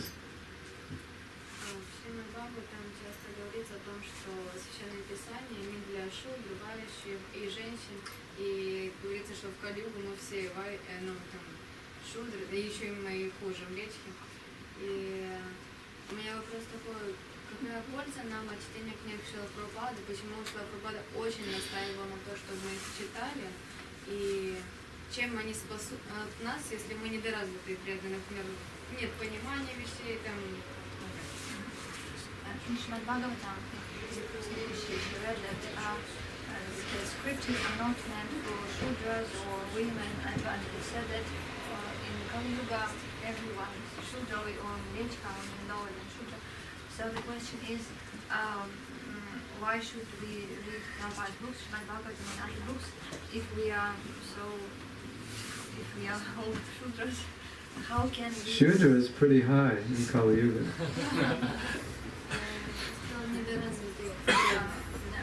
We used to ask this question because we were distributing Bhagavatam and Chaitanya Charitamrita to just common people. 6th canto, 7th canto. Мы распространяем читание Чаритамриту и Бхагаватам просто обычным людям на улице, там, шестую, седьмую песнь. Because Lord Chaitanya is giving mercy to everybody. Поскольку Господь Чайтанья дает милость каждому. Everybody's equally unqualified. И все одинаково неквалифицированы, недостойны. And he's not requiring any qualification. И он не требует никакой квалификации. And Prabhupada's purports give access И комментарии Прабхупады дают нам доступ к Бхагаватам. Obviously, if there are no purports, we wouldn't really distribute it to ordinary people, and neither could we understand. Если бы не было комментариев Прабхупады, мы бы эти книги не распространяли обычным людям, и сами бы не поняли. Then you could extend this question and say, why did the Goswamis write on such high topics for people in Kali Yuga who were the least intelligent? Можно этот вопрос продолжить и спросить, зачем же Госвами писали на такие высокие темы для людей Кали-юги? Doesn't make sense, does it? Ведь это не имеет смысла, не так? Doesn't have to. That's Lord Chaitanya's mercy. The mercy doesn't make sense. Но это милость Господа Чайтаньи, а миссия не обязана иметь какой-то смысл. My daughter just told me, in the state of New York, they passed a new law that all education is free for anybody that lives there. В штате Нью-Йорк вот вышел закон, что образование для тех, кто живет в этом штате, оно полностью бесплатное. Anywhere else in America, it'll cost you about $50,000 or more, $100,000 to go through university. А во всех остальных частях Америки высшее образование будет стоить порядка 50-100 тысяч долларов. So if you live in New York, you're not going to think, oh, how could they do this?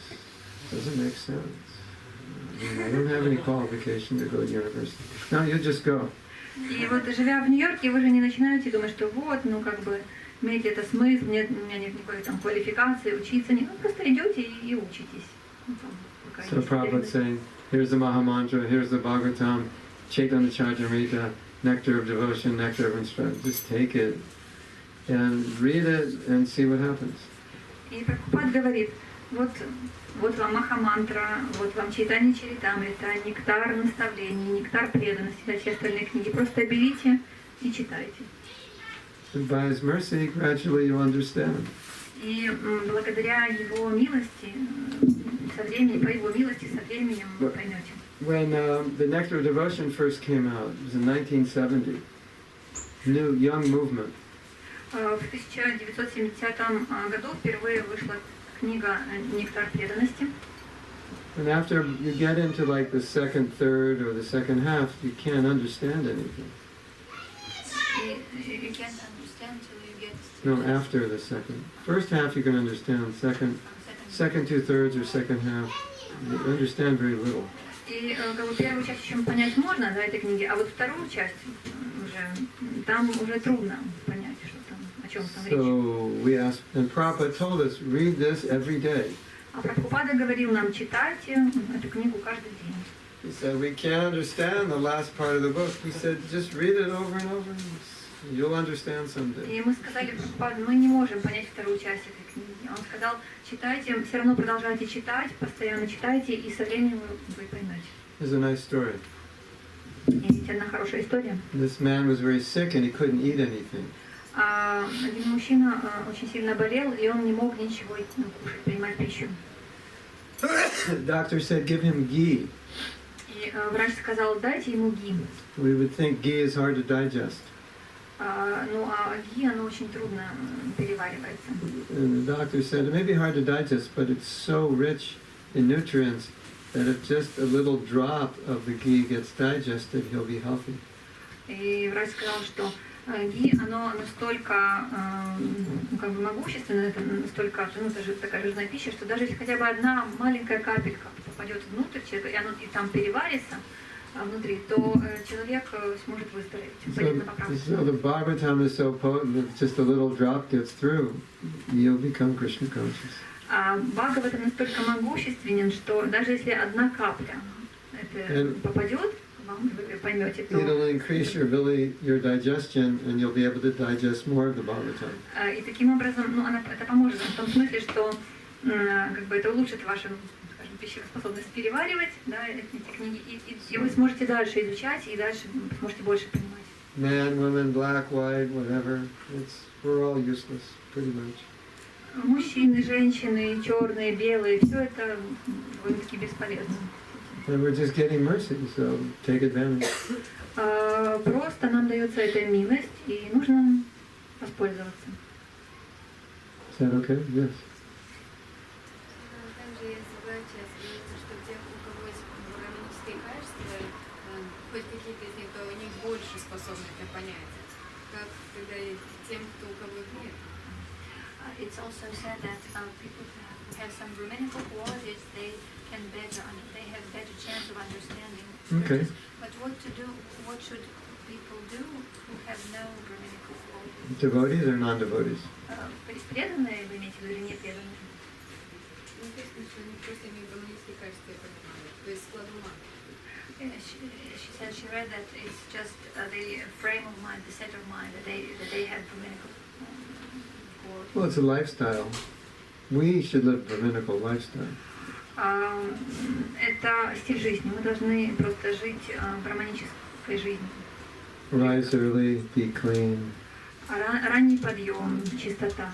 Read, chant. Читать, воспевать. be kind, быть добрым, peaceful, умиротворенным, tolerant. проявлять терпение.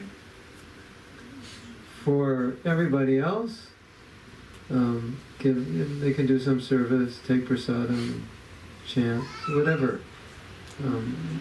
Все остальные могут выполнять какое-то служение, принимать просад. The idea is as you become purified, you go up in the modes of nature, and Brahmins are in goodness. So eventually you get to goodness. По мере своего очищения вы будете подниматься в гунах вверх, все выше и выше, а браманы, они находятся в гуне благости. То есть нужно постепенно просто подняться до этой гуны. So we should be in goodness. И нам необходимо быть в гуне благости. As far as possible. Насколько это возможно. And other people, then gradually we can engage them in service according to where they're at, and gradually they'll become purified. Что касается других людей, то мы их должны занять в служении в соответствии с тем уровнем, на котором они сейчас находятся, и со временем они также будут очищаться. That's why Prabhupada wanted Varnashram. Именно поэтому Прабхупада хотел, чтобы была варнашрама для всех. Because one time when Prabhupada introduced Varnashram, the devotees questioned why. He said, because everyone won't chant Hare Krishna. И как-то, когда Прабхупада представил эту идею, концепцию варнашрама, преданные спросили, зачем? И он сказал, потому что не все смогут повторять Харе Кришна.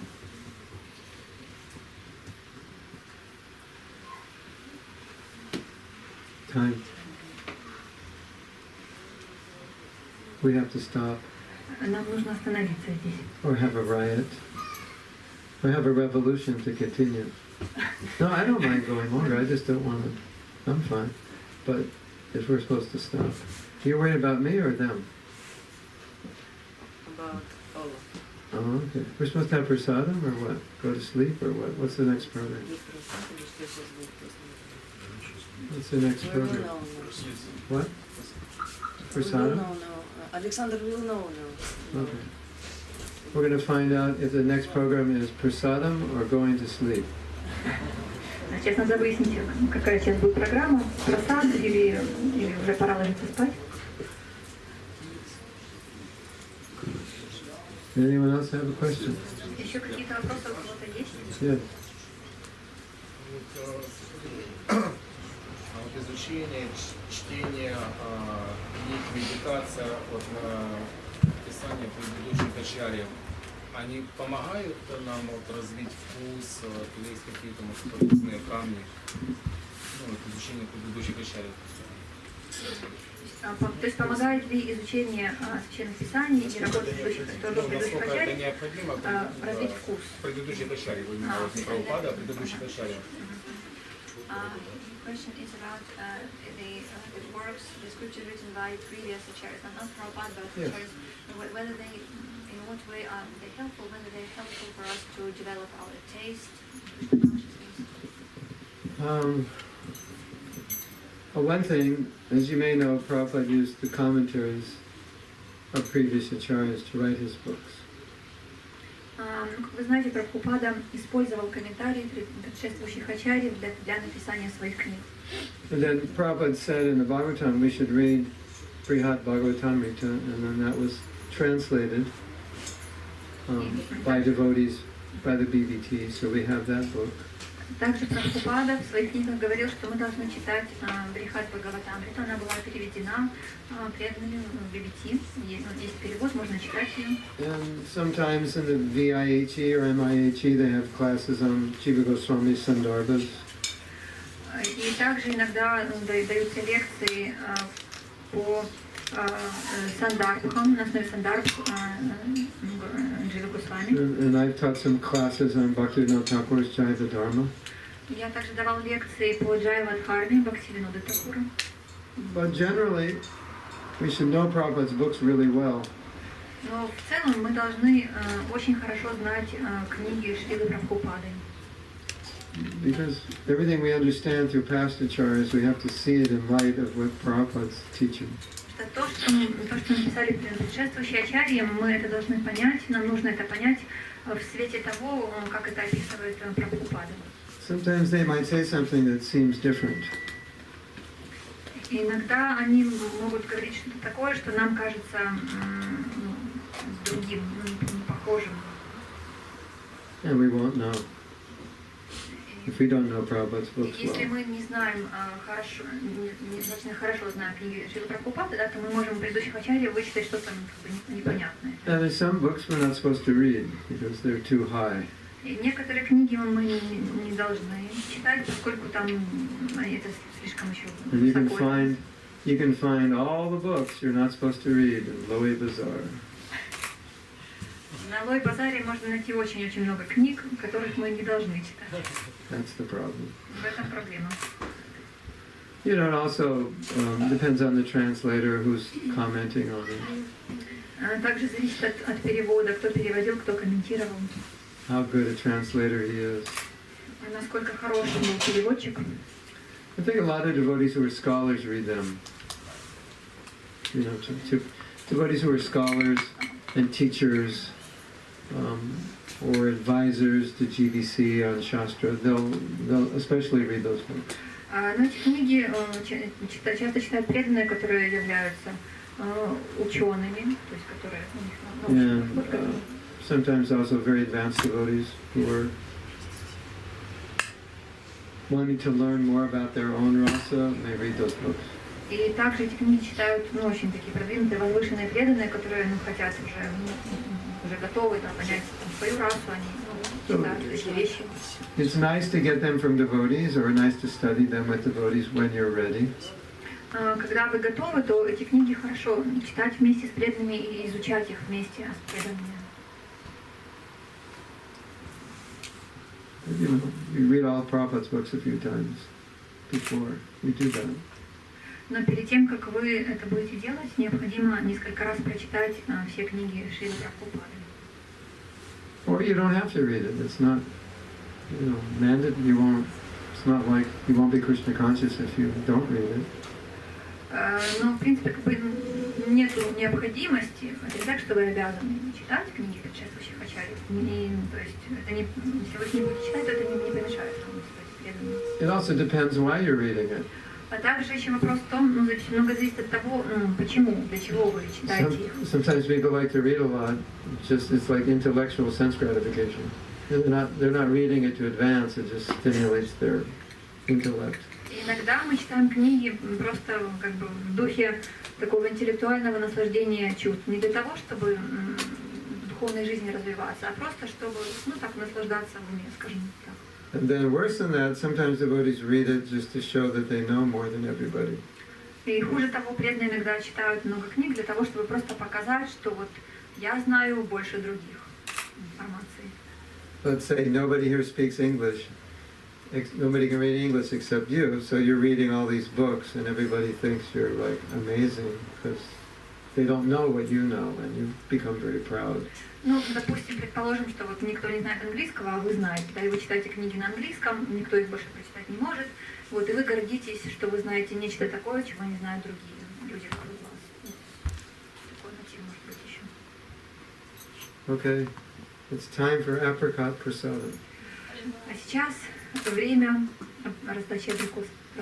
Should I tell the apricot story? I told yesterday, I think, last night or this morning, I told the apricot story. So, for Rath Yatra in 1970 in San Francisco, we picked thousands of apricots. В Сан-Франциско в 70-м году проходила Радха-ятра, и у нас там было огромное количество абрикосов. Apricot orchards that were all sold for building houses, and nobody wanted the apricot trees, so we went and we took all the apricots. Hundreds of apricot trees. Там были просто сотни абрикосовых деревьев, они никому не были не нужны, да, эти абрикосы, и мы пошли, в общем, там набрали. And Rath Yatra was, at least we had to feed 10,000 people. И там была такая Радха-ятра, нужно было накормить как минимум 10 тысяч человек. So cooking buckets full of chutney, apricot chutney. И мы приготовили абрикосовое чатни в таких размерах. So the chutney has to be refrigerated because we cooked it a week or two before the festival. И мы эту чатни приготовили где-то за неделю-две до фестиваля, и необходимо было его поставить в холодильник. So we rented space in a, I guess they call it cold, in our country they call it cold storage. You can rent space to put big things in cold places. Вот. И у нас есть такая вот возможность, можно как бы арендовать, что ли, такую какую-то холодильную камеру, куда можно поставить вот, большой такой чан. Like this room becomes a refrigerator. Вот, скажем так, холодильник размером с вот эту комнату. So we bring the big buckets in of chutney, apricot chutney. И мы принесли вот такие огромные кастрюли с абрикосовым чатни. Да. And then the day before the festival, we went to get the chutney. А за день до фестиваля мы отправились, чтобы забрать свою чатни. And the chutney was all over the walls and the ceiling of Чатни that. было везде, на стенах, на потолке. You know why? А вы знаете почему? Because they had a problem and the refrigeration didn't work, so it heated up, it fermented, it exploded and shot out all over the place. Что там что-то пошло не так, как-то, в общем, похоже, холодильник перестал работать, и чатни, оно просто как взорвалось, забродило, да, взорвалось и забрызгало все вокруг, все стены, потолок. Basically it became alcohol. Ну, фактически оно стало алкогольным напитком. It probably would have been good for a Rath Yatra in Ukraine. Good for Rath Yatra. They'd probably like it. Возможно, это было бы хорошо для Радха-ятры в Украине, им бы понравилось, наверное. But we couldn't use it in America. Но в Америке мы не смогли его использовать. So that's the apricot story. Вот такая вот у нас абрикосовая история. Hare Krishna. So I guess you want to come up and get your apricots? Харе Кришна, подходите, пожалуйста, с абрикосами. Okay, thank you very much. Srila Prabhupada ki jai. Hare Krishna.